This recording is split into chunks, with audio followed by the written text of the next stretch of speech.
Olá, queridos amigos, sejam muito bem-vindos a mais um dia de estudo destas mensagens trazidas pelo Espírito Humberto de Campos, reunidas nesse livro Boa Nova, pelo sempre saudoso médium Chico Xavier, que sempre precisamos agradecer muito pelos frutos dos seus trabalhos, do qual hoje, podemos apreciar e aprender tanto nessas mensagens.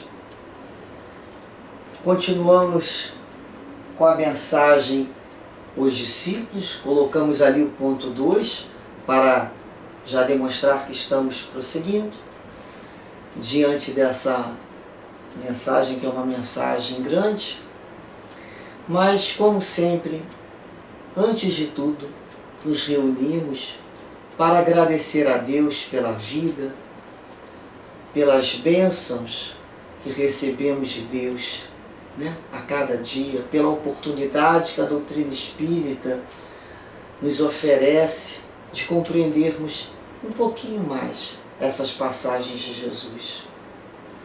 Que essas lembranças do Mestre amado cheguem aos nossos corações e circulem, e que saiam de cada um de nós em todos os outros irmãos.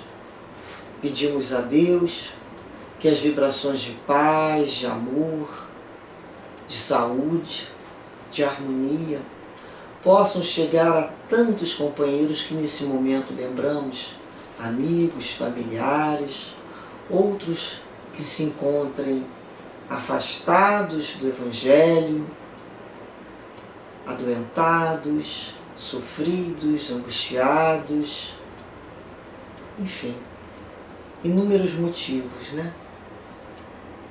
para inúmeros descontroles, digamos, na própria vida. Que Deus abençoe as suas caminhadas, dando força, resignação, e que consigam prosseguir e que percebam a importância de buscar Jesus, acima de tudo, de Deus, para que o coração seja consolado e as ideias renovadas no bem. Iremos então prosseguir recordando aqui o último parágrafo lido no vídeo anterior, em que Humberto de Campos assim nos fala. Iniciando-se, entretanto, o período de trabalhos ativos pela difusão da nova doutrina, o mestre reuniu os 12 em casa de Simão Pedro e lhe ministrou as primeiras instruções referentes ao grande apostolado.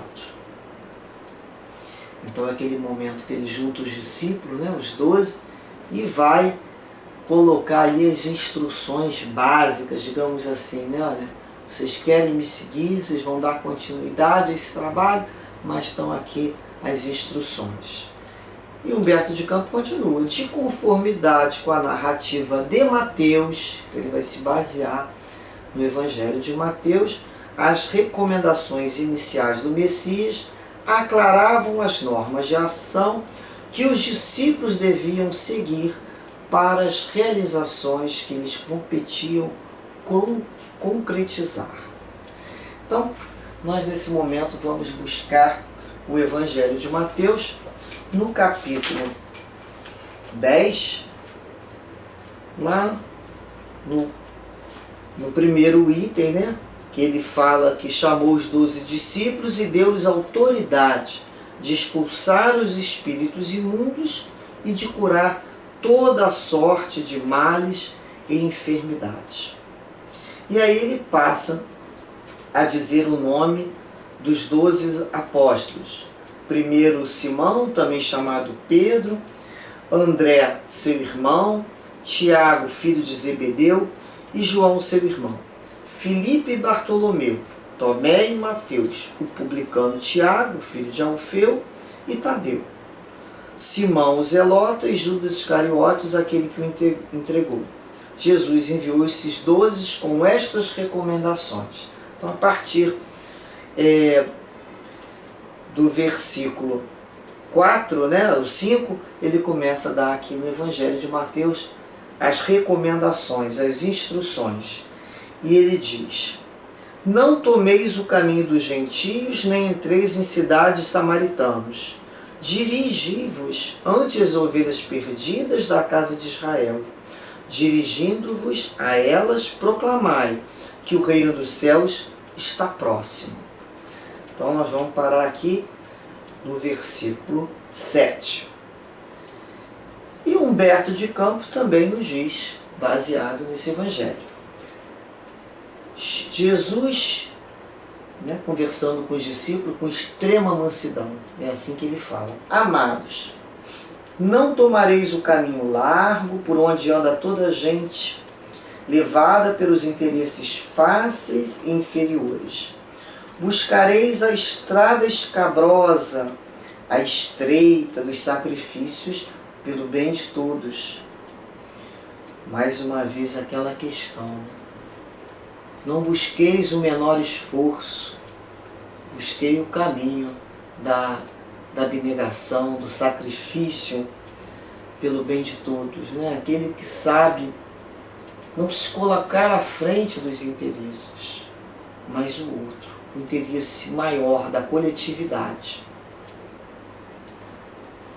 Também não penetrareis nos centros de discussões estéreis, à moda dos samaritanos, nos das contendas que nada aproveitam as edificações do verdadeiro reino nos corações com sincero esforço, Então, o que ele quer dizer isso aqui? Aquela questão da perda de tempo, daqueles que ficam ali naquelas discussões que não levam a lugar nenhum. Algumas pessoas falam discutindo o sexo dos anjos. Não é isso? O Cristo usa essa expressão quando a gente fala que aquela conversa não vai chegar em lugar nenhum. São aqueles labirintos filosóficos em que algumas pessoas perdem tempo, perdem a oportunidade de estarem ali na edificação do coração, no esforço pelo reino de Deus. E depois ele prossegue nos dizendo assim: ide antes em busca das ovelhas perdidas da casa do nosso Pai, que se encontram em aflição e voluntariamente desterradas do seu divino amor. Reuni convosco todos que se encontram de coração angustiado e dizei-lhes de minha parte que é chegado o reino de Deus. E aí a gente se pergunta, por que Jesus recomenda ali aos apóstolos que não se dirigissem naquele momento nem aos gentios, nem aos samaritanos? Primeiramente, a gente vai lembrar que os gentios eram os pagãos, eram aqueles que ainda não tinham conseguido construir a ideia de um Deus único, monoteísmo. E os samaritanos são aqueles que sofriam a discriminação ali pelos judeus por questões de dissidência religiosa e a questão ali do verdadeiro templo para orar, lembra? Se era em Jerusalém ou se era no Monte Gerizim. Então, o que Jesus faz naquele momento? Para não se perder tempo, ele recomenda que, a princípio, ele se restringisse em suas atividades aos filhos de Israel, aqueles que já tinham a concepção monoteísta, mas que ainda estavam presos à lei de Talião, olho por olho, dente por dente. Porque Jesus já sabia que tanto os gentios quanto os samaritanos, amadurecidos pela dor, pela própria experiência, daqueles momentos vivenciados, eles receberiam a boa nova. Nós podemos lembrar no Atos dos Apóstolos, está lá no capítulo 9, versículo 15, dizendo assim: Paulo, o vaso escolhido por Jesus para levar o seu nome diante dos pagãos. Então, vem Paulo com essa missão, o apóstolo dos gentios. É ele que vai desbravar, em tantas cidades, em tantas terras, e levar a ideia de Jesus. Então você imaginemos o trabalho, né? Então já tinha aquelas ovelhas da casa do pai que se encontravam ali em aflição e voluntariamente perdidas do amor de Deus, porque estavam presos à antiga lei. Então essa era a primeira instrução. E a gente lembra, né, nesse momento que dentro das casas espíritas também possuímos recomendações, não é? Que até hoje, ao bom trabalho, quando os colaboradores são ali avisados para que não percam tempo tentando convencer aos ateus e aos incrédulos de má vontade. De má vontade. É diferente daquele que tem boa vontade, que quer compreender, que quer aprender. Então que não se perca tempo. Não, aquele que não está querendo se dispor, né? Tempo, nem vontade, nem intimamente a estudar a doutrina espírita. Então Kardec já apresenta essa questão. Lá nós podemos encontrar um diálogo que chamamos o primeiro diálogo, né? Com o crítico. Então Kardec apresenta isso lá no livro que é o Espiritismo, que é um livro de noções básicas do que vem a ser a doutrina espírita. Então a doutrina espírita, baseada, né, sempre em Jesus, também faz essa observação para que não se perca tempo, porque muitas vezes o outro mesmo diz: nem que apareça Deus aqui na minha frente, se não tiver lá no cartório com firma reconhecida, talvez mesmo assim eu não acredite. Então, isso é uma questão de foro íntimo e que nos cabe respeitar. A gente sempre fala isso. Nós não estamos no tempo da guerra santa, né? Somos contrários a essa ideia de guerrear para impor. Jesus trouxe com toda a mansidão o seu evangelho, as suas lições. E até hoje estamos nós, em diversas encarnações, estudando essas lições, para vermos como é difícil trabalharmos todas essas lições dentro da gente, no dia a dia, nas situações, na família, com os amigos. Então, vão ter aquelas criaturas que vão nos encontrar e vão vir buscar, tirar suas dúvidas, perguntar o nosso entendimento a respeito daquele assunto. E boamente iremos, dentro das nossas possibilidades, responder. Não precisamos ser doutores, né, de conhecimentos, doutrina espírita. Podemos dizer: olha, eu não sei nem explicar direito, mas eu conheço um livro, eu conheço, vou passar isso aqui para você. Vou te dar uma página para você refletir. Você aceita? E a pessoa quer, a pessoa aceita, a pessoa está com vontade.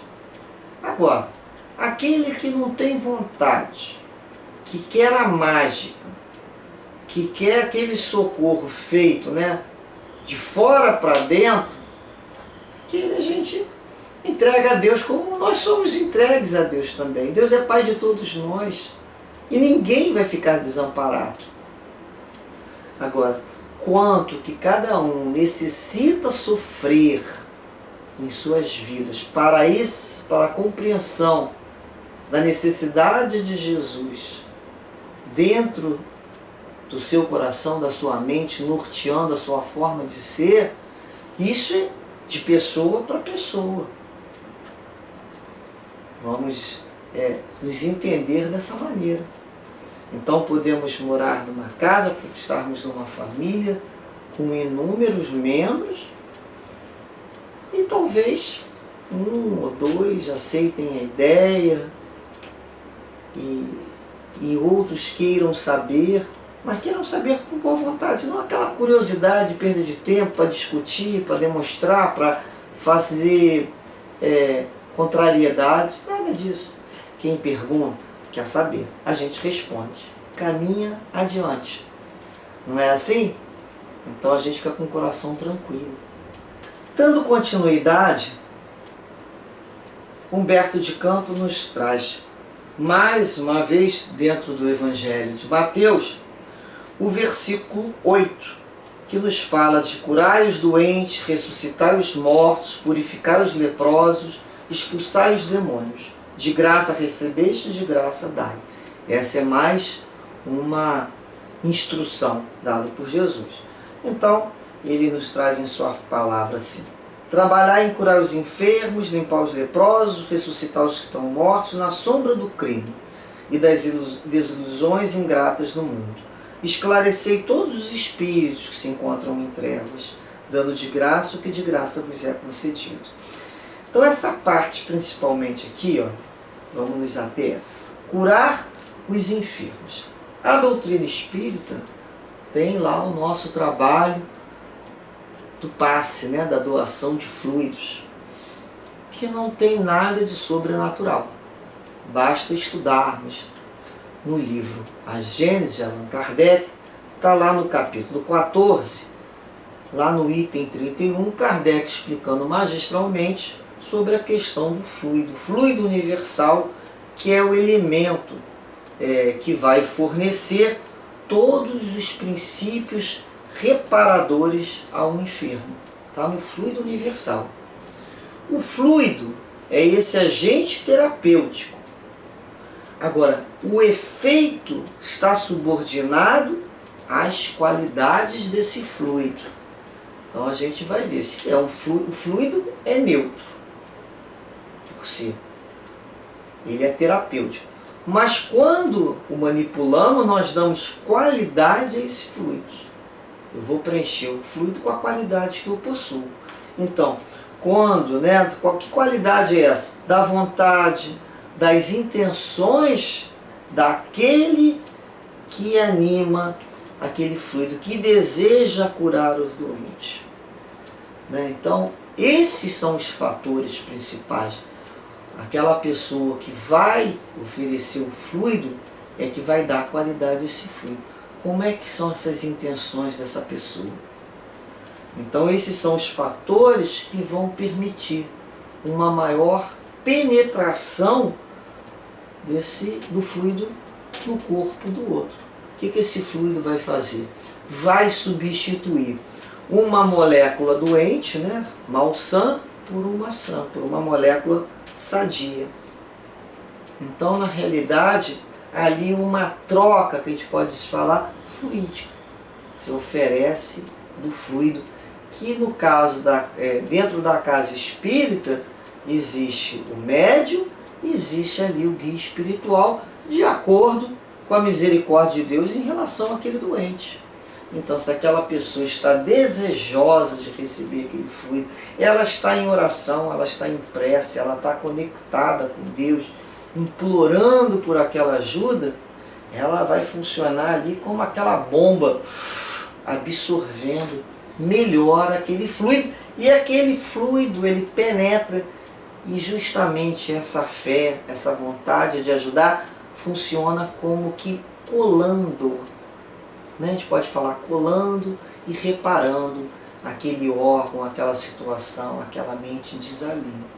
Então, essa é a questão.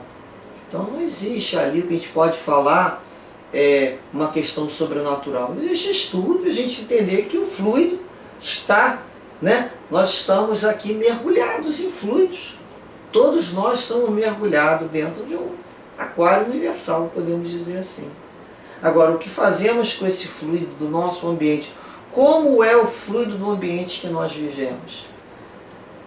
Inicialmente ele é neutro, mas ele recebe as qualidades daquelas que o habitam. Como é que eu vou impregnar esse fluido? Pelos meus pensamentos, pelos meus sentimentos, pela minha palavra, pelos meus desejos. Logo, eu vejo como são as pessoas que moram nessa casa e chego a uma conclusão de como é que deve ser esse fluido. Não é uma conta que a gente faz assim? Muitas vezes as pessoas fazem as caras, as máscaras, mas os seus verdadeiros sentimentos são o seu perfume. É isso que vai estar impregnando aquele fluido. Então às vezes a gente pode chegar num lugar e as pessoas falam, fazem jeito, fazem performance, e o fluido diz que é ao contrário aquela situação. Vejamos então, né, o que está acontecendo. Então nós vamos começar a observar Se nós queremos uma casa harmônica, um ambiente harmônico, cabe a cada um de nós modificarmos essa fonte, porque esse fluido dentro de nós, do nosso perispírito também é constante. Somos nós que alimentamos todo esse ambiente. Nós produzimos os nossos fluidos em contato com o ambiente. Então o que eu coloco para fora e ao mesmo tempo eu inspiro esse fluido. É como se eu inspirasse e inspirasse esse fluido. Como me chega esse fluido? Eu posso estar num lugar que esse fluido não me chega bem. Acho ele, diferente, desequilibrante ou angustiante. O que eu faço? Eu modifico o tônus dele porque eu sou um filtro. Então, através da prece, dos bons pensamentos, ele é modificado e lançado ao ambiente renovado. Olha como é que nós podemos, somos, na realidade, renovadores. Nós estamos renovando o tempo todo quando queremos ou repetindo as mesmas situações, nos permitindo ali ficar naquela situação doentia. Então, toda vez que nós estivermos num ambiente em que estejamos sentindo ali um desequilíbrio, um mal-estar, sejamos educados. Primeiramente, isso a gente não fala na casa de ninguém. A gente pode sentir e naquele momento a gente rezar, pedir a Deus para que aquele ambiente receba as vibrações do mais alto, que seja harmonizado. E a gente já começa ali, de uma certa maneira, levar um novo ar. A gente não vai para ficar com aquele ar que a gente acha que não é bom, mas a gente já pode deixar uma coisa boa. E tenhamos também esse cuidado nas nossas casas, através das conversas que temos, dos livros que estamos lendo, dos filmes que assistimos, das imagens que guardamos. Isso tudo está impactando esse ambiente.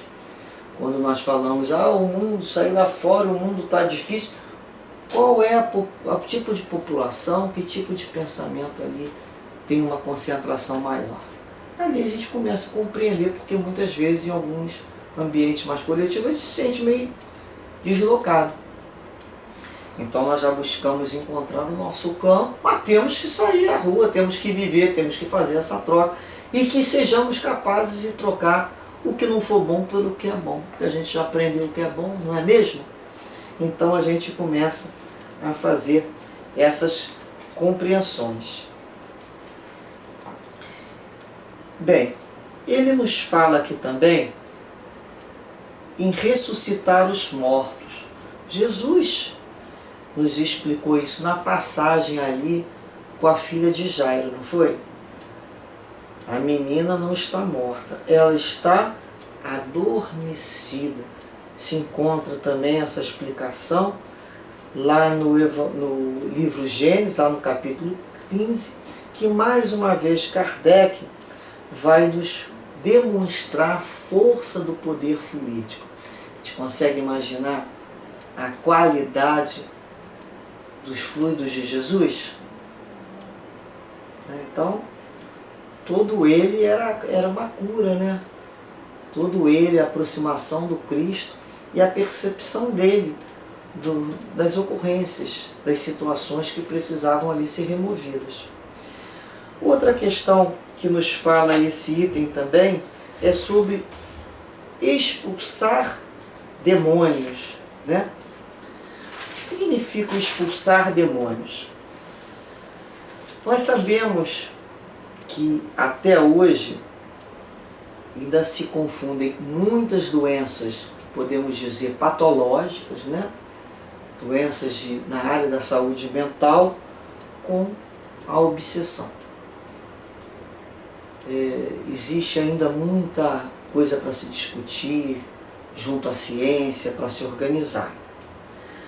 Nós temos os doentes do corpo e os doentes da alma, Nas casas espíritas, que chamamos o pronto-socorro espiritual, que é onde fazemos esses tratamentos, nós libertamos esses enfermos da alma. O que é libertar o enfermo da alma? É quando libertamos essa ideia que o outro traz, aquela alma traz, uma ideia obsediente, a gente pode dizer assim, né? De ódio, de egoísmo, que na realidade são os focos de atração para aqueles espíritos ainda infelizes. Nós não falamos que nós possuímos no nosso perispírito aqui uma constante fonte fluídica. Então é o que está dentro de nós. O que nós trazemos dentro de nós? Aquela criatura que traz uma ideia de muito orgulho, de muita vaidade, de muito ressentimento, mágoa, ódio mesmo, né? Que a gente chama de cólera, né? Que ela está botando para fora aqueles seus sentimentos. Independente da carinha que ela faça, esse é o perfume daquela alma. E no plano espiritual, se lê o que vai dentro do coração do outro como se tivesse um livro ali aberto. Aqui, os espíritos que nos rodeiam, as nossas testemunhas espirituais, como Paulo de Tarso deixou isso sempre muito claro, eles não estão ali presos ou atados a questões de performance, de fazer carinhas e bocas, ou jeitinho, ou palavrinhas no diminutivo. Não, eles sabem o que nós estamos sentindo. Eles percebem os nossos pontos fracos. E eles vão se aproximar através desse perfume. O que atrai e o que desagrada. Então, se somos aquelas criaturas que trazemos essas doenças dentro da alma, de ressentimento, de mágoa, de reclamações, isso está saindo de dentro da gente. É como se fossem colocando placas, né? É como se nós tivéssemos várias plaquinhas. E essas plaquinhas na estrada da vida servem para direcionar os outros.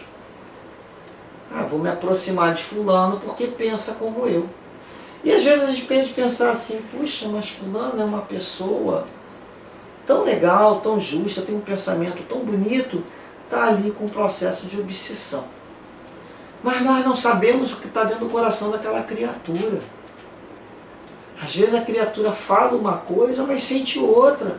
Na hora que ela está sozinha, o pensamento dela é um pensamento ainda muito inferior. Então nós temos que começar a aprender a distinguir as aparências, a sentir o perfume daquela alma. Qual é aquela vibração? O que ela está desejando? Então ali estará o resultante das suas companhias espirituais. Então isso é como se fosse matemático.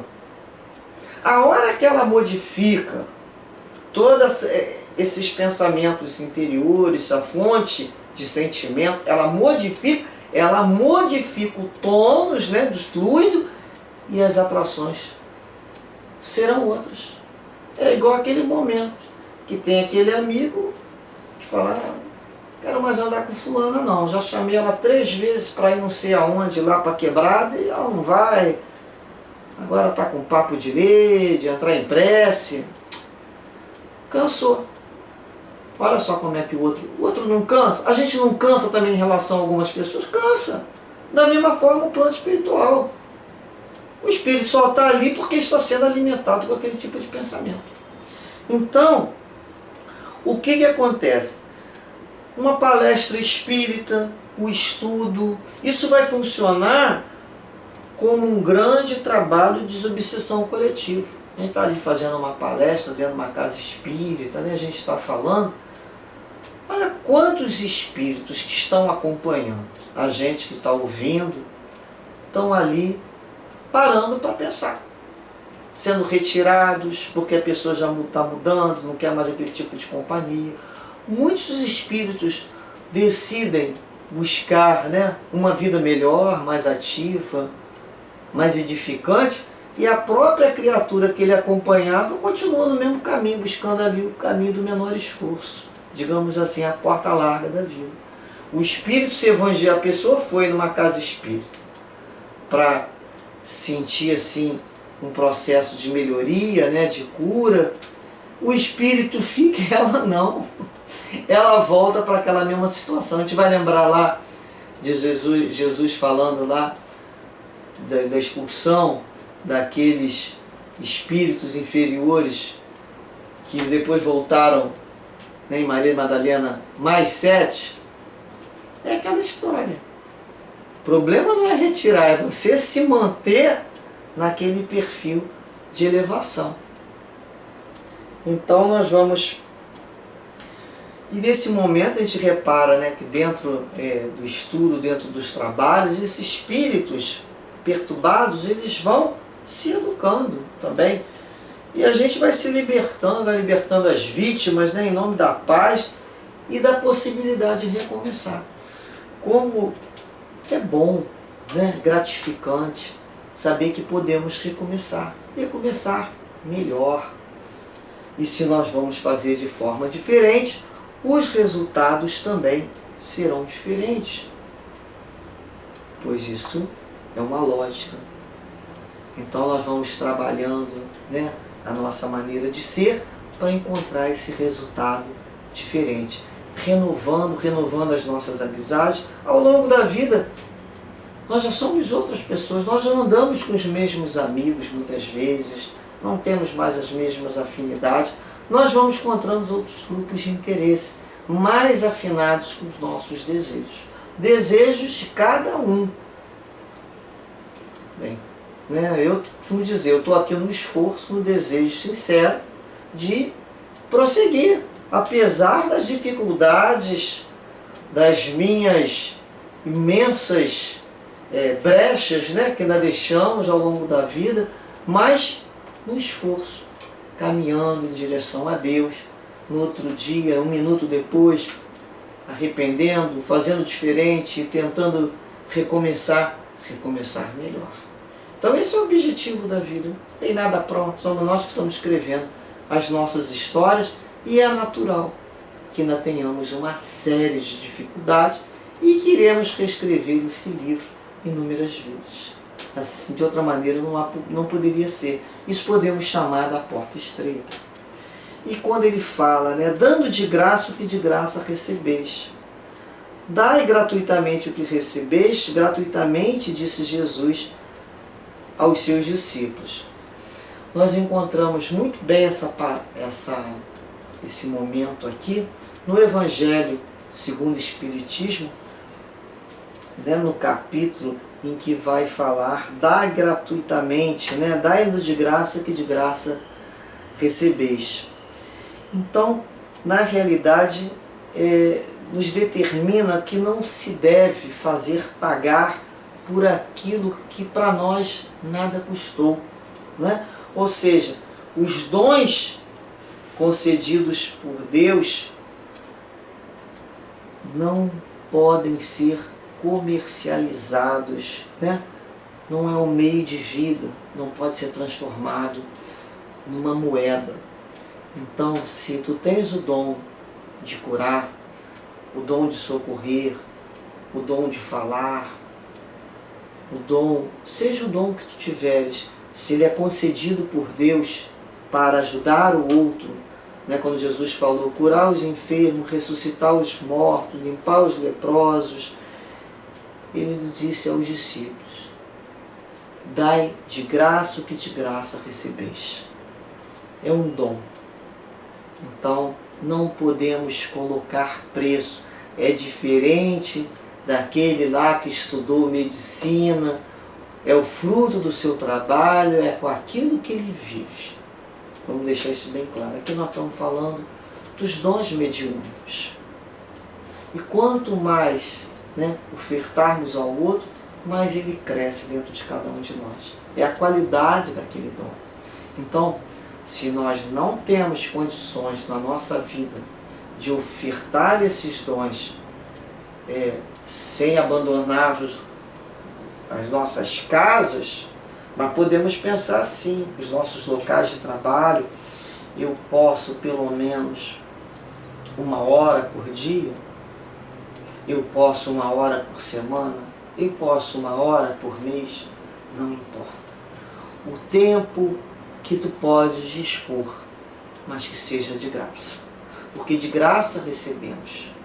Então, quando nos colocarmos num trabalho com Jesus, não precisamos de filiação, não precisamos nos inscrever com papel como funcionários. Não. Quando nós nos oferecemos ao outro, o nosso coração, o nosso ouvido, a nossa fala, o nosso olhar, que ela seja de graça. Porque muitas vezes podemos não cobrar o dinheiro, papel, mas ali vai uma cobrança de um elogio, a cobrança de um favor, não é? A cobrança de pedir alguma coisa para algum dos nossos. Então tenhamos muito cuidado com as diversas formas de pagamento que podem existir. Dentro das casas espíritas somos muito avisados, sempre sobre o perigo da vaidade, que muitas vezes vai se cobrar por esse lado. Então quando nós ofertarmos, entregamos em nome de Deus, porque a forma de agradecer a Deus, né, para nós, não é ali ajoelhados, é através de uma tarefa, através do trabalho, seja a religião que for. É assim que agradecemos a Deus, passando para o outro aquele remédio que tanto bem nos fez, não é? Com todo amor, com toda alegria, com entusiasmo. Então é quando passamos para o outro essa forma desse dom, por misericórdia divina. Aquilo que eu tenho, aquilo eu te dou, e aquilo vai ser acrescido cada vez mais. Então vamos observando essa forma de distribuir. O outro gostou? Que bom. O outro não gostou? Na próxima vez ele não vai vir nos buscar. Nosso trabalho, na realidade, é com Jesus. A gente sempre coloca isso na nossa cabeça, né? Nosso trabalho é com Cristo, com a nossa consciência. O outro gostar, o outro não gostar, esperamos que sim, mas não vivemos em função dessa expectativa e desse resultado. O resultado é a própria vida que diz sim, prossiga por aí com as tuas próprias dificuldades, que se a gente for esperar, estar pronto para fazer alguma coisa, quando que isso vai acontecer? Quando as nossas vidas estiverem resolvidas, quando não tem um problema, vai ter outro. Não é assim? Quando eu for um espírito perfeito, eu não vou estar mais nesse planeta. E como é que eu vou ser um espírito perfeito se eu não me disponho a trabalhar? Então é aquela hora que a gente fala para o outro assim, olha, não espera de mim aquilo que eu não tenho. Eu estou sendo claro em dizer que eu estou muito longe. Mas eu tenho a boa vontade, eu tenho esforço, eu tenho desejo de compartilhar com você aquilo que eu já tenho, por menorzinho que seja, mas é dado de boa vontade, em nome de Deus, em nome do Cristo. É isso que queremos. Não queremos nos fazer escravo uns dos outros, das vaidades. Essa fase não nos pertence mais, graças a Deus, né? Nós já estamos querendo só compartilhar e, por nossa parte, oferecer um pouquinho de tanto que recebemos, de tanto que recebemos. Que possamos assim encerrar com os nossos corações alegres, por já termos, né, entendido um pouquinho dessas instruções, a possibilidade que somos como os discípulos de Jesus, sim, todos nós estamos aqui candidatos a acompanhar o Cristo. Então essas instruções nos cabem da melhor forma possível, escutando-as, né, através de toda a nossa alma, que sejam gravadas para sempre. Muita paz, muita alegria e muita concórdia sempre. Graças a Deus.